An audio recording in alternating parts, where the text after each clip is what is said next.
What is up, boys and girls? You're checking out an all new The RCWR show for October 6, 2014, as we're covering Fallout from Monday's WWE Raw. I do thank those of you that's checking this out right now. Now, I know by the time you guys get this, it's going to be several hours past the usual time that we come on the air. We do apologize, but a lot of stuff was going on. We're actually going to talk about it on our radio edition of the RCWR show. I'll give you the details on that a little later. As always, if you're looking for actual WWE Raw footage, you might want to try to head on over to WWE.com, or you can hit up WWE on their YouTube channel right here at WWE Fan Nation. Now, we're trying a little bit of a new experiment here as I'm testing out some new recording software. As you long-time listeners, subscribers can probably tell off the break. Let me know what you think about this overall as far as presentation and quality goes, and if it's something that you would like to see happen more, let me know and we'll try to see if we can make that happen. All right, but for now, kick on back and enjoy our recap and review of Monday's WWE Raw. And as always, you can share this episode a number of ways. You can Facebook it, you can Google Plus it, you can retweet it, as it's one of the many ways you can spread the good word about our content. So Raw came to us from the Brooklyn, New York area. I always love it when WWE comes to the New York area, because the New York fans, they are always so brutally honest with what they are seeing from the WWE product. Basically, it could be a make or break for a person's career. We all know that it's one of those few cities that can still have that type of hold on a person's career. It's that type of crowd in New York that if you do a bad show, they will let you have it, because they have seen so many things over the years. They know good stuff when they see it. I like how the show had kicked off, as we had saw Seth Rollins. He stormed down to the middle of the ring to follow up on what had happened to him last week, as at the end of Raw from last Monday, him, Kane, Randy Orton, they actually had got the last laugh on Dean Ambrose and John Cena as they beat those guys down respectfully into a pulp. But here we are following up on the events that came about last week, where Seth Rollins is still furious over that Money in the Bank briefcase of his getting rigged with that Nickelodeon green ooze, and he's reminding the folks via Titantron what had happened after that, as him and his crew, the Authority, had beat up Ambrose, Cena. This would basically prompt John Cena to come out, try to take the fight to him. We see Seth Rollins, he just barely manages to escape Cena's grasp. I mean, he got a little bit of hits here and there, Cena did, to Rollins, but we had saw Rollins go into the crowd section from there. I just love the nice, cool, smooth way that Dean Ambrose was just conveniently standing right next to Seth Rollins, and Seth looks, and Dean looking at each other, and Dean just starts beating his ass. That was a great little spot right there. From there, we saw poor Seth Rollins. He tried to actually go back over to the ring where Cena was waiting for him, and Cena's beating him up even more. Meanwhile, Dean Ambrose just lunges himself at the two of those guys, sacrificing Cena just to try to get to Rollins. It's a great little spot that we had saw right there. We saw security come out. They tried to break all the commotion up as Seth Rollins had managed to escape. We see the Authorities, Triple H, Stephanie McMahon come out. They would announce that John Cena, Dean Ambrose were going to be involved in a handicap match where they would get the opportunity to get their hands on Seth Rollins. And Seth Rollins was going to be teaming up with the Big Red Monster, Kane, and the Viper, Randy Orton. Yes, a 3-on-2 handicap match. Now, later on during the night, we would actually see Dean Ambrose return, and he would actually call out John Cena and say to him, you know, look, I don't like you. You're really giving me reasons to not like you. Stop while you're ahead, please, was the message that Dean Ambrose had to John Cena. And John Cena kind of came right back, threw it in his face. And this was a very intense situation right here, and it was also a pretty badass situation because I'm saying to myself as I'm watching this, all right, now let's really see, now that we've got the shield out the way and all that, let's really see how Dean Ambrose is able to do on his own as he's now dealing with one of the best as far as cash money goes, cash money drawing goes, that drawing power in John Cena. Let's see how he's able to hold himself up with the multi-time champion. I gotta say, Dean Ambrose, he stole the freaking show. I know we got some people that's out there, they're gonna be looking at what's going on with John Cena, Dean Ambrose, and a lot of people are kind of feeling as though, oh, well, why John Cena? Why does he have to be involved with this person and this person just to try to have himself get over? You know, it's not always about John Cena getting over. A lot of times it can really be about trying to do everything possible to get that one talent over. And for me, I had no problem with the sparring that Cena had with Dean Ambrose. I loved it. And you know, honestly, we're in some really dark times right now for the WWE as far as that top babyface goes. We got Roman Reigns out right now. We've got Daniel Bryan out right now. At this rate, both of those guys probably won't be coming back. Maybe not until perhaps Royal Rumble time. Who knows? But they need that top babyface right now. Not to mention you don't have a CM Punk. So WWE is definitely scrounging around trying to find that next top babyface, and honestly, they're making the best of what they have right now, and they've got a great piece of talent in Dean Ambrose. I have no problem with them doing whatever is necessary at the end of the day to get Dean Ambrose over. And I gotta tell you, Dean Ambrose is just in the right position right now in the company where he's able to just command that scene. Each week that goes by, it just seems like this guy gets better, better, and better. Love the guy. Love the guy. But like I was saying earlier, we see Dean Ambrose. He's having his spar of words with John Cena. Ambrose actually says to Cena, you know, I kind of feel like maybe hopping on the train, checking out Coney Island. Maybe I'll go get me a hot dog. I'll just let you handle the handicap match. So Dean Ambrose just abandons John Cena. You're like, whoa, what the hell is going on right here? Later on in the backstage segment, we would see John Cena cross paths with Triple H. Triple H, understanding the nature of everything that went down, said to Cena, look, I'm going to try to help you out a little bit. When you get in that ring, you're going to be standing across from Seth Rollins. I'm going to make sure that Seth Rollins is the first person that you're going to be able to face when that bell rings, despite the fact it's going to be a 3-on-1 handicap match. Good luck to you. Oh, and by the way, Cena, make sure that you remember to keep calm and never give up. I just loved how Triple H used Cena's own catchphrase against him. That was a nice badass spot right there.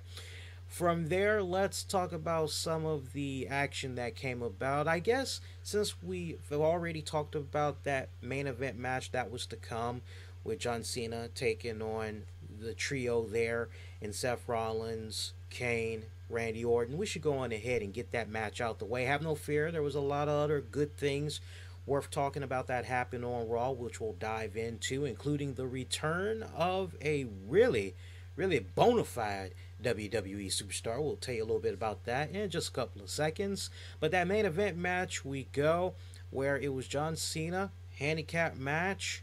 He was kind of holding his own down for the most part until we had saw the return of Dean Ambrose. Somehow he ended up with a hot dog stand, and he was helping himself and everything. We see Kane, Randy Orton, they go try to investigate. Bad mistake on their part as they got met with ketchup and mustard all over their faces as the Action Suit found its way back into the ring.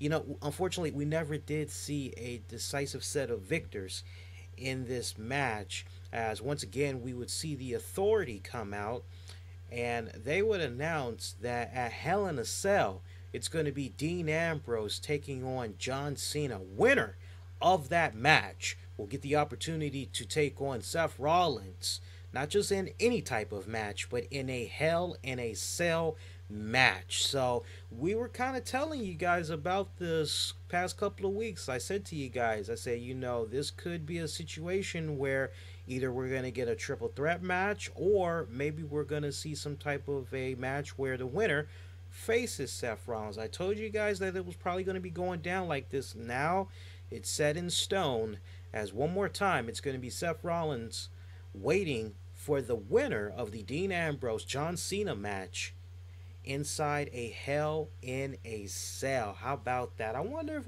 maybe we can see a second Hell in a Cell match, if it wouldn't be too much problems. I think we might be able to. Yeah, would you guys agree? Disagree?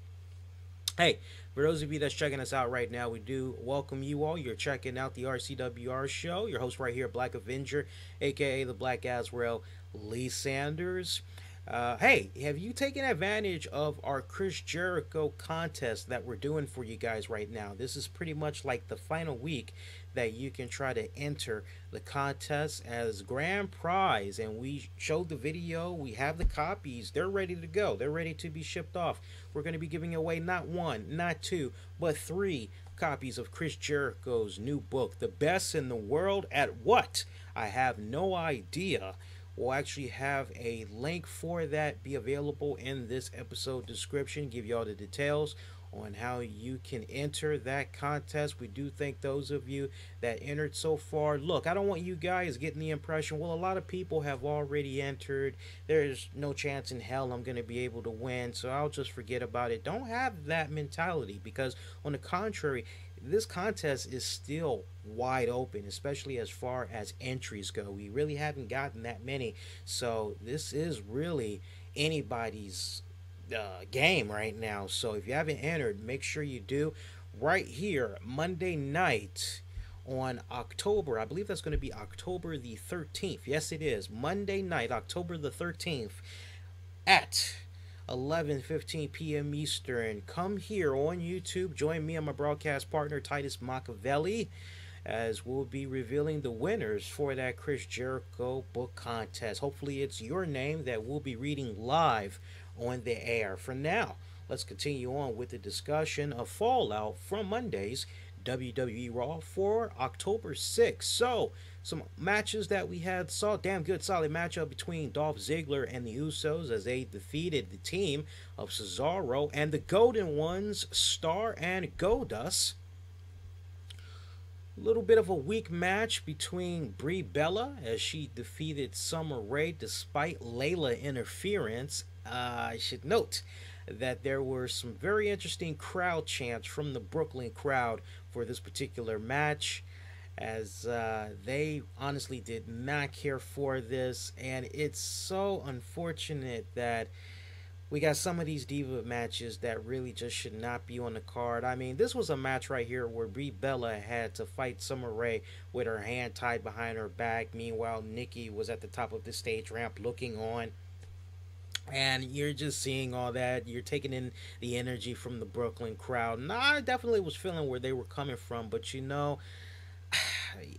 leave it to what went down last week or 2 weeks ago, where Brie Bella, she's in the middle of the ring and she's going yes, yes, and the crowd is with her, and everybody in the back probably was saying to themselves, and I'm talking about creative, oh, well, hey, Brie's actually getting over. Oh, we need to do more stuff with. No, it's just the damn chance that's getting her over. The fans could really care less about what's going on with this rivalry, quite honestly. But I particularly didn't care too much for this match.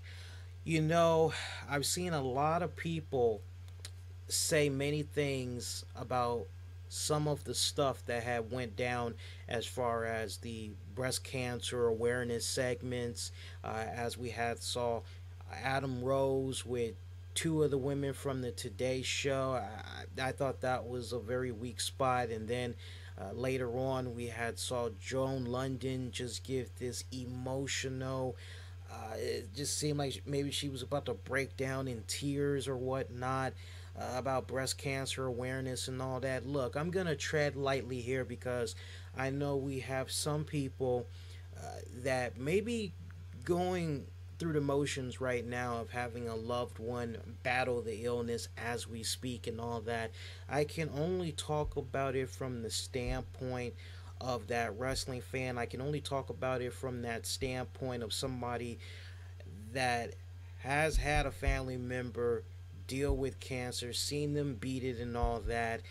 I can only talk about it from the standpoint of that casual TV fan. Look, when it's all said and done, at the end of the day, when we get off of work or whatnot, we want to come home for that brief little bit of time. We want to forget about the problems that we've been battling throughout the day, throughout the week, for that month, whether it's you're not able to pull in enough money to pay those utility bills, you got something that's getting ready to get cut off if you don't figure out how to raise enough cash to keep it staying on, to making sure you have enough money to pay your mortgage, your rent, groceries.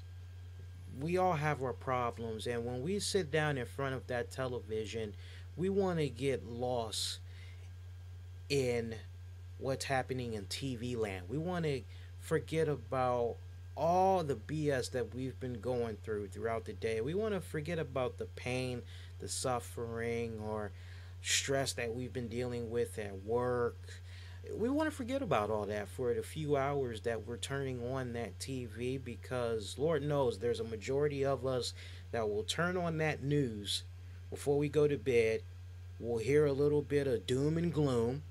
And what's going to happen? That's probably going to make you stay up a little bit longer, and you're probably going to maybe watch David Letterman, Jimmy Fallon, The Daily Show. You're going to try to watch something a little bit more lighter so that you can go to bed somewhat happy and all that. And for me, seeing the segments with the breast cancer awareness and Joan London, it was just mad, ultra overkill for me. I think those of you that's been paying attention to the way WWE has been handling their thing with the Susan G. Komen Foundation up to this point, it was nice, it was subtle, it was just the WWE superstars doing little commercials when they would take their breaks and all that, trying to spread the awareness. Good stuff right there, but I can only think to myself that there's only so much that the wrestling fans, especially those that are paying for those tickets, can tolerate when they see stuff like that, because it's just all, you're happy that the women that are there in attendance, that they were able to beat it and everything, but it's so sad to hear. I just really wish they would kind of scale back on it a little bit. And for me, it was definitely a little bit of overkill. Now, don't get me wrong, don't get it twisted. I will fight the good fight any day of the week.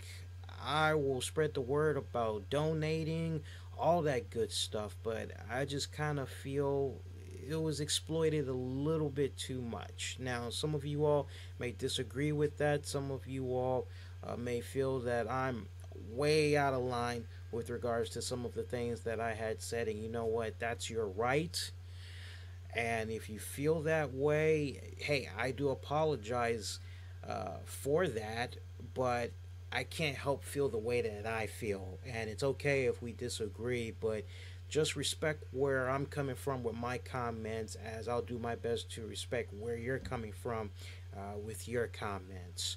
But other than that, some of the other stuff that came about from Raw on Monday night. Jack Swagger defeated Tyson Kidd via submission. This was actually a very decent matchup right here. Tyson Kidd using his wife Natalya as the human shield at several points throughout this match. Even tried to look for her towards the end when Jack Swagger had applied that ankle lock.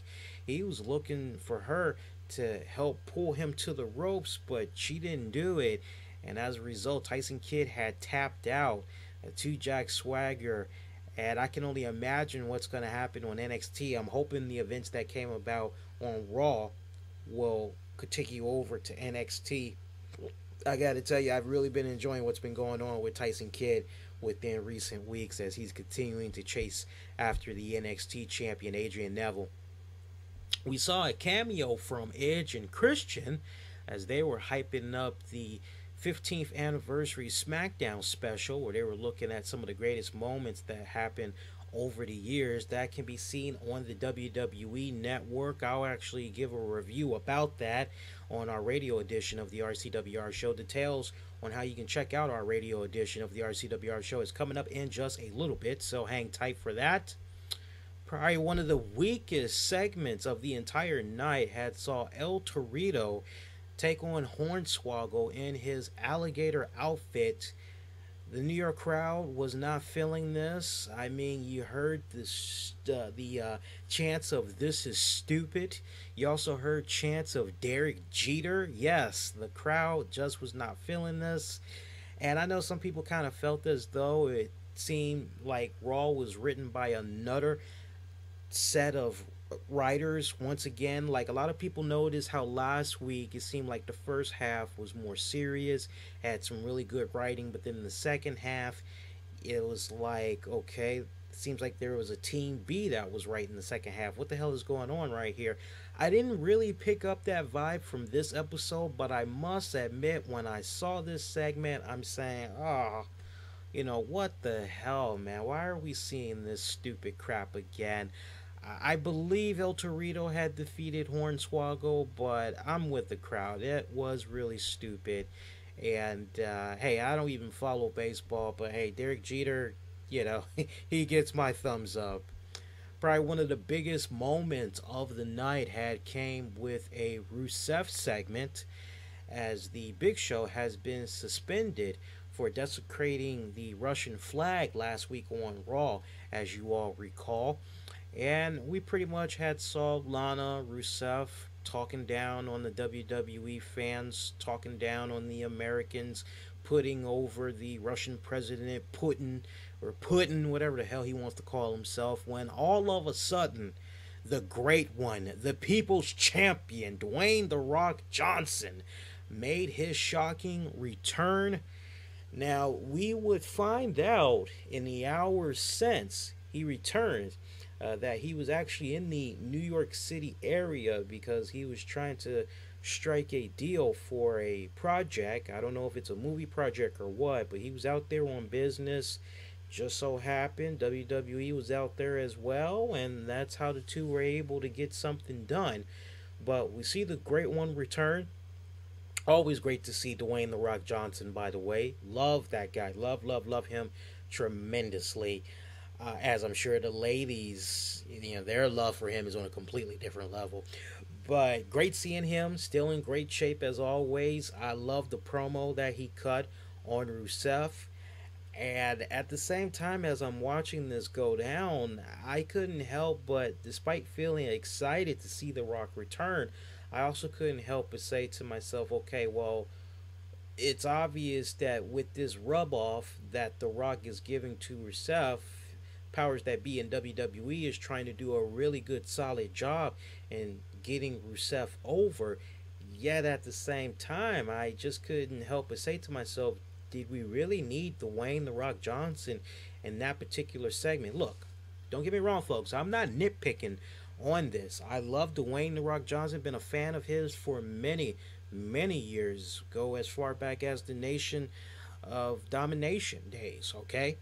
But for me to see The Rock beat down on Rusev, verbally humiliate him on the microphone and all that, I just couldn't help but say, damn, okay, so yeah, you got The Rock to return, and yeah, it's probably going to give you some decent ratings, at least for that segment and all that, but you kind of sacrifice Rusev in the process.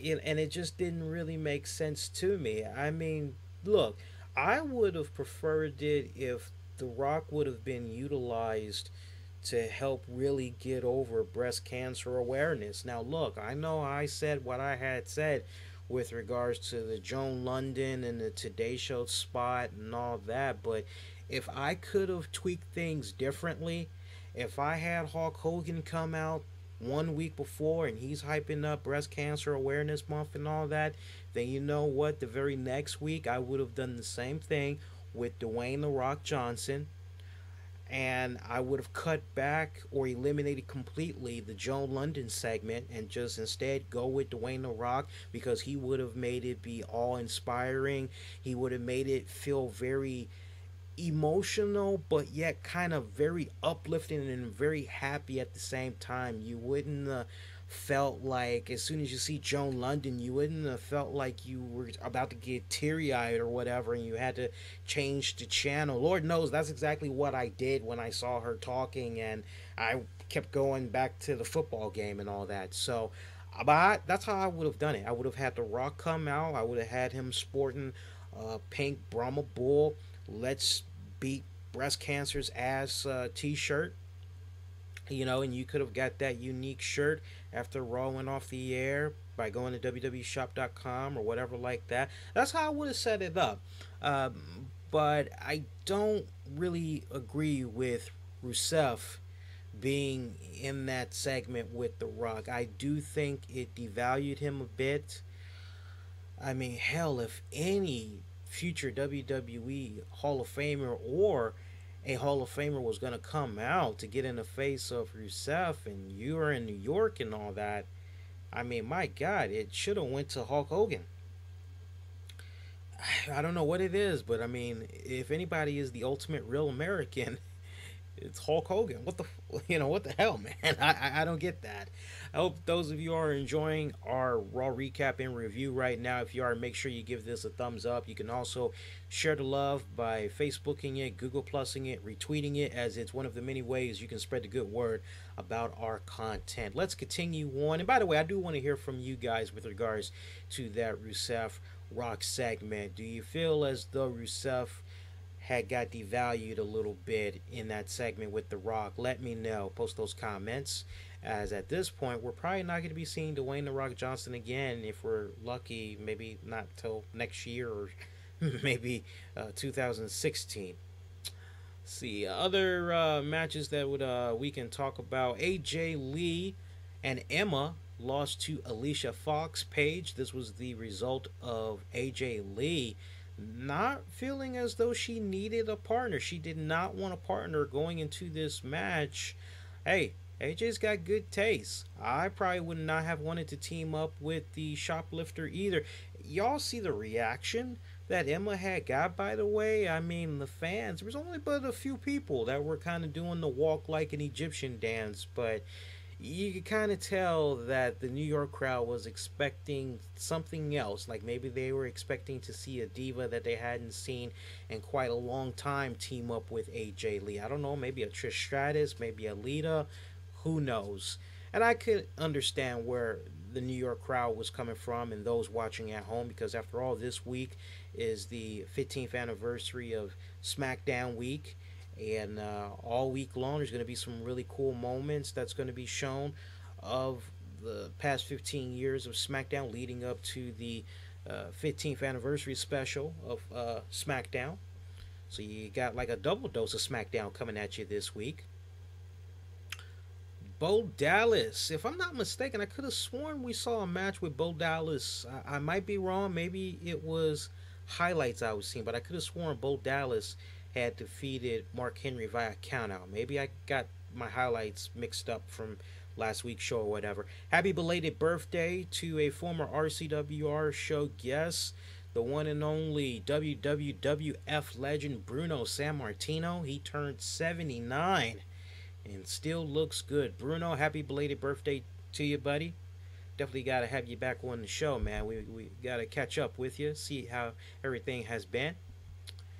Sheamus had defeated The Miz. Sandow got over big time, and he didn't even do anything, as the New York crowd, they were giving their seal of approval of him being a stunt devil. I really have just been continuing to enjoy the work of Damian Sandow. Speechless is all I can say. Roman Reigns had provided a half-assed health update. I can understand what they were trying to do with this and all. as they were trying to make sure they had as many eyes on the product as possible. And I say it was a half-assed health update because the only thing Roman Reigns said was, I'm working out when I can, and I'm going to be back sooner rather than later. That was pretty much it, folks. So, all right, good night. That was pretty much it. Main event match, as we had already talked about, it was John Cena in the handicap match taking on Kane and Randy Orton. But as we mentioned earlier, Dean Ambrose would return. Things had got a little bit out of hand once those guys had joined forces. They pretty much had cleaned house, as the Authority had announced that at Hell in a Cell, Cena will be facing Dean Ambrose. It will be a one-on-one match. Winner will advance to meet Seth Rollins inside of a Hell in a Cell. Overall, I would definitely have to say I really enjoyed this Raw more so than what we had got last week. And I'll say this much. Was it one of those Raws where I was kind of maybe kicking myself in the butt, wishing that I would have been watching it instead of watching my Monday Night Football game? No, I actually don't regret checking out the football game because I actually had enjoyed it. It was almost a close game. I mean, a lot of times Redskins looked as though they could have came back. I know the Seahawks was definitely helping the Redskins stay around all the way up through the fourth quarter there. But I would have to say this Raw that we had got Monday night, it was definitely more enjoyable than what we got last week.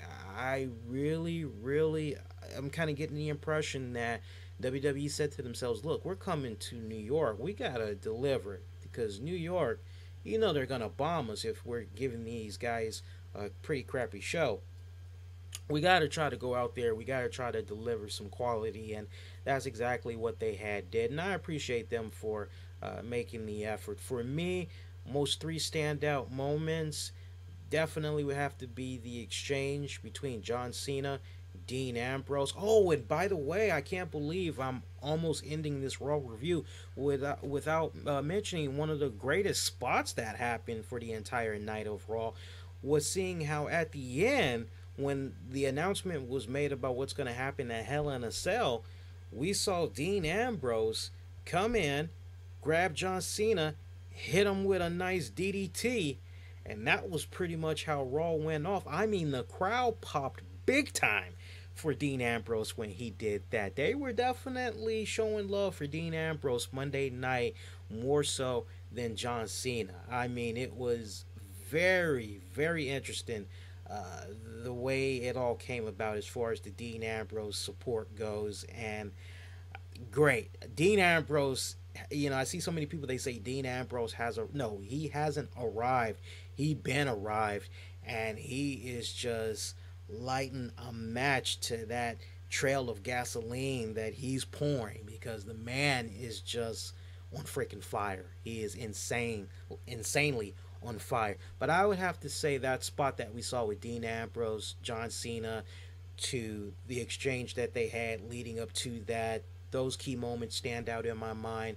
Great seeing The Rock come back. However, seeing Rusev kind of get, and I'm not going to say the word buried. I think that's too strong of a word. I'll say getting devalued a little bit. That was, great seeing The Rock, but Rusev, now we got to work on making sure Rusev gets his mojo jojo back. Could he afford to go through that segment that he went through with? Yeah, he could afford it. He could definitely afford it. I wouldn't be surprised if maybe the next week they say something along the lines of, hey, he was taken off guard by this man.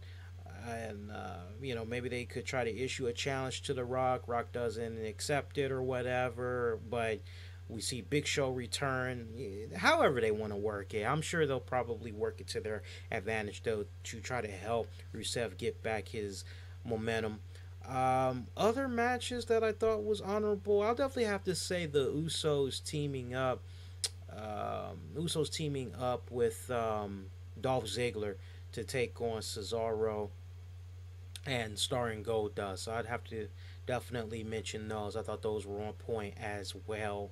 What did you guys think about WWE Raw? I definitely would love to hear your thoughts. Post those comments down below. You can also interact with us on Twitter at the RCWR Show, Facebook at Infinity One Productions. Remember, you can share this episode a number of ways on top of giving it a thumbs up.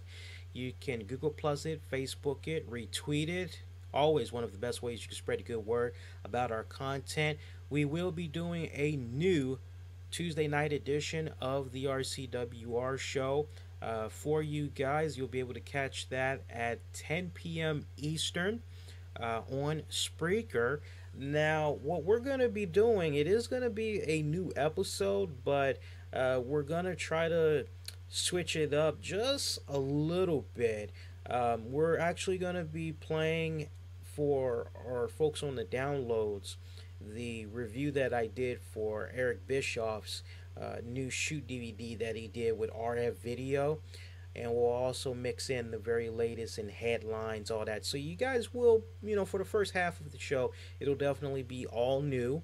But for those of you that haven't checked out the Eric Bischoff shoot interview yet, it's actually on our YouTube channel right now, so check it out when you guys get a chance. But make sure you definitely check us out on Spreaker, because like I said, for the first half of the show, we'll definitely be covering headlines, some new stuff, and I have a very, very interesting story that I want to share with you guys about a former WWE diva who we will not be working with ever again. I will give you the details on that, so it's going to be a pretty explosive edition of the RCWR show. So make sure you join us. That'll be this Tuesday night, October 7th at 10 p.m. Eastern on Spreaker. And in the meantime, that is going to do it, boys and girls. Hey, as always, we love hearing from you guys. So share the love, share the feedback. Constructive criticism is always welcome. What we do for you guys here on a weekly basis, we do it with great love and we do it with great respect. And we love the great interactions that we get from you guys. So make sure you interact with us. And if you have any nice questions that maybe you'd like for me to address on our radio edition of the RCWR show, or next week when we come back Monday for a live RCWR show, post them down below. Get it started, and we'll definitely follow up with regards to that. We got more episodes for y'all to check out on the downloads. Hit us up on Stitcher, iTunes, iHeartRadio, Blog Talk Radio, Tunein Radio. We are all over the place. Check out all the links in this episode description. In the meantime, that is going to do it for Titus Machiavelli. For you all, one and only Black Avenger Lee Sanders, wishing all y'all to be safe and most importantly, be kind to one another. See you next go round, everybody. Take care.